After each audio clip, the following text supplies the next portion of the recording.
A man named Kevin suddenly comes to in some alleyway. His face is battered, he doesn't remember how or when he got here and how long he's been unconscious.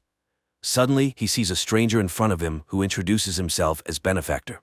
The new acquaintance claims he can help him and offers the man a job. Kevin refuses, remembering he needs to go home to his wife. Then Benefactor explains that no accident occurred in this world. Calling the police is futile, and they have met far from the first time because Kevin has shifted to another reality. Benefactor leads the man to a cafe where it seems everyone knows him. Waitress Tina escorts them to the chosen table, although she cannot hide her fear. After a tense conversation at the table, Kevin realizes that Benefactor is actually Satan. The devil mocks Kevin's faith in God, proposing to discuss his marriage when Tina brings the ordered dish. Benefactor orders her to sit next to them, forces her to eat a piece of food, though she is trembling, and continues the conversation about Kevin's wife, Molly, with whom he had argued in the morning over paying bills. The man doesn't remember this, so Benefactor clarifies that an incident looks different from different sides, because for every choice made by a person, there are countless realities where the choice was different. A choice generates endless possibilities, and therefore realities. And everything a person can imagine in their mind exists somewhere in some time. Therefore, there is a force that can transfer people between realities, swap people with doppelgangers from another planet Earth, shuffle them. That's precisely what Benefactor does. He has already replaced Kevin's wife, Molly, multiple times. The first time was when Kevin gave her a silly pendant, which Molly's copy threw away. Kevin doesn't believe this nonsense and demands proof. Then Benefactor offers to shift someone. For instance, Tina. Benefactor adjusts some device on his wrist while Tina starts to cry, apparently genuinely frightened. Looking back, Kevin sees her weeping parents and regrets subjecting them to such an ordeal. And when he screams for Benefactor to stop, the girl disappears. The devil explains that she ended up in a world where her parents never met, and thus she was never created. So now the poor girl is in a psychiatric clinic. Kevin doesn't understand why Satan needs him, and he admits he's ready to offer the man anything he wants, provided he becomes one of his shifters, people who have sold their souls and transfer others to alternative universes. Other Kevins made their choice, so only he remains. In desperation, Kevin begins to pray silently for God's help. Benefactor furiously screams, claiming he is undoubtedly better than God, and he will never leave Kevin alone. And the more furiously Benefactor curses, the more fervently Kevin prays until suddenly Satan disappears, leaving Kevin in this reality. Horrified at what he has just done, Kevin apologizes to Tina's family and leaves. But stepping outside, he finds the world has changed. Police and strange masks are everywhere, and there are bans on virtually everything. 5 years later, Kevin is still in this reality, where most of the planet is destroyed by a constant war, after which the shifters came.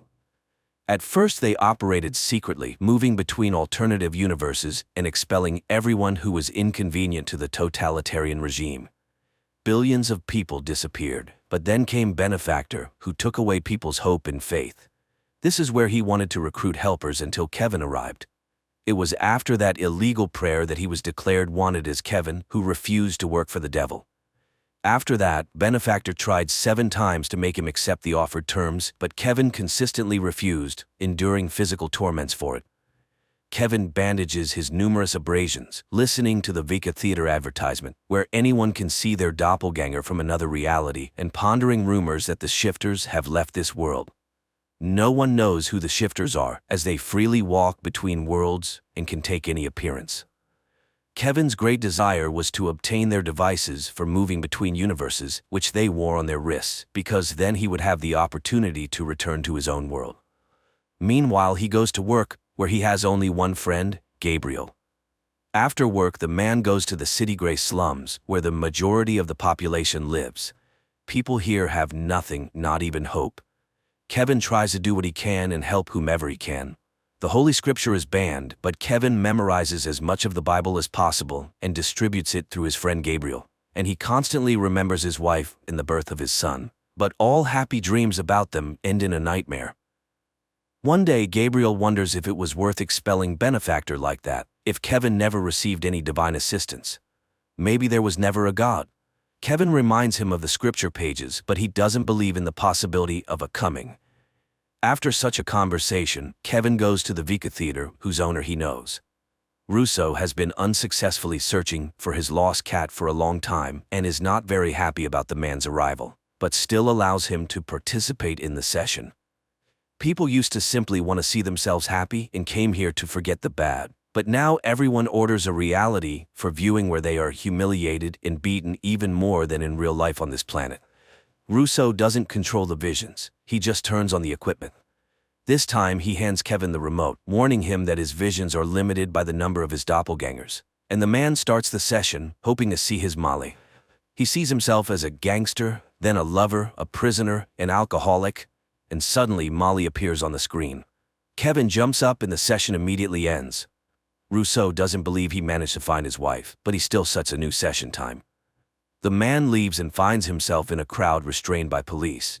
It turns out, after a long absence, Benefactor has arrived in this world, and the police are shooting everyone without trial who causes disturbances. Gabriel pulls his friend from under fire, and the pair hides in an abandoned house. In the evening, Kevin goes to the store and suddenly remembers how their son disappeared when they went shopping and got distracted talking to friends. The child wandered off and vanished without a trace. Their family couldn't withstand this blow, they started to argue, and Molly became addicted to alcohol. That's when he gave her the medallion with the resurrection symbol, but Molly threw it away. The man runs away and meets his neighbor, who invites him over, introducing him to his wife and 2 daughters. But when Kevin is about to leave, the neighbors suddenly detain him because they recognize Kevin, who refused to sell his soul to the devil. And when he denies it, the girls sing a church hymn for him, bringing Kevin to tears. The neighbors want to know anything about God, and the man recounts to them the parable of Job. Suddenly an alarm sounds, and turning on the TV, people learn about Benefactor's arrival for another recruitment of Kevin. Citizens selected for this mission must arrive at a specified place under threat of death. In the morning, Kevin goes to Russo's Theater again. Russo is frightened by Benefactor's return and lets the man in very reluctantly. Russo is upset. His cat has been missing for 4 years, and he thinks she will never return, although hope still flickers. Kevin sits in the chair and summons visions, and suddenly he sees Molly again. But in this world she lives with her mother and a little daughter, and on her chest hangs a pendant with the resurrection symbol. Kevin realizes that this is his real Molly, but Russo doesn't know how to find her, especially since Kevin doesn't have a device for moving between universes. Then the man goes to Gabriel and acquires illegal firearms from him, intending to force Benefactor to return him to his former life in the old reality. The next day he sees Benefactor recruiting another newbie in a cafe, but the street is cordoned off and it's impossible to get closer. Waiting until the police are distracted by a fight, Kevin runs into the cafe, but upon bursting inside, he finds himself in his room. He doesn't understand what happened and goes outside, but immediately armed police confront him and the guy returns to his room. He tries a few more times to get to the cafe, but they open fire on him.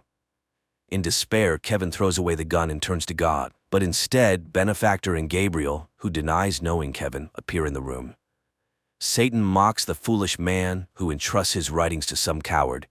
Kevin is still waiting for the coming, but he is not needed by God, and he will never come to him. So he can live well only by coming to Benefactor. Satan also refuses to talk about Kevin's missing son and admits that among all the doppelgangers, only he refused to cooperate. Outside, a scream is heard, and dashing out the door, Kevin sees a police officer shooting his neighbor. Then they open fire on his room. Kevin falls, dropping Gabriel, but the friend is already dead. And then Kevin sees on his hand the device for moving between universes and realizes that he has been one of Benefactor's minions all this time. He removes the device and instantly shifts to another reality, but around him is a desert. Kevin activates the device again and falls into a lake, emerging from which he again realizes that this is not his world. And again, he activates the device. In one of the realities, he ends up in a psychiatric clinic where several shifters with Gabriel's face greet him. He tries to run away from them, but they open fire.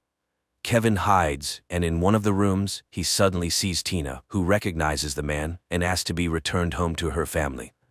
He activates the device for moving again and finds himself in the home of his doppelganger, who accepted Benefactor's offer. Recognizing Kevin, who refused to sell his soul, the doppelganger points a gun at him and tries to take the device. But Kevin manages to shift back to his bullet-riddled apartment. Kevin sees his neighbor being taken away by an ambulance as passers-by recognize him. the man has to run to Russo's Vika Theater. He sits in the chair, finds Molly, and enters the coordinates of her reality into his device. And immediately he finds himself in a large store where his wife is walking with friends. He cries from happiness at seeing her, but the woman reminds him that the collapse of their marriage was initiated by him. She has found someone else and is happy. Then he sees his pendant and admits that he believes in the possibility of restoring their past relationship. Suddenly, Benefactor returns Kevin to the totalitarian universe in Russo's Vika Theater, and right there next to him is Tina. Satan shows Kevin Molly crying after their meeting and reminds him that he can still bring her back. But in the corner, a broken Tina is weeping, and only Kevin can decide whom and where to return. Benefactor delivers a speech about God, who always lies, promising but fulfilling nothing and allowing such terrible things to be done to people. And suddenly Russo hears the meowing of his cat. She has indeed returned. Kevin laughs at this and remembers all the good that exists in this world, and he decides to give Tina back her life, foregoing personal happiness. Tina's parents embrace their newly found daughter, and Benefactor grabs a gun and points it at Kevin, but as soon as Kevin forgoes personal temptations, that is, frees himself from the shackles of Satan who eternally tempts people, he is instantly transferred to a reality where Molly is a nurse and a single mother whom he had seen before. He strikes up a conversation, repeating their first meeting, and they fall in love and marry again. He accepts her daughter as his own and later plays with their newborn son. In the epilogue, Kevin says that although this is not his universe, it is now his home, where he has received twice as much as he lost. Inexpensive, but well-written, directed and acted science fiction that turns out to be more of a mystical drama with a religious message.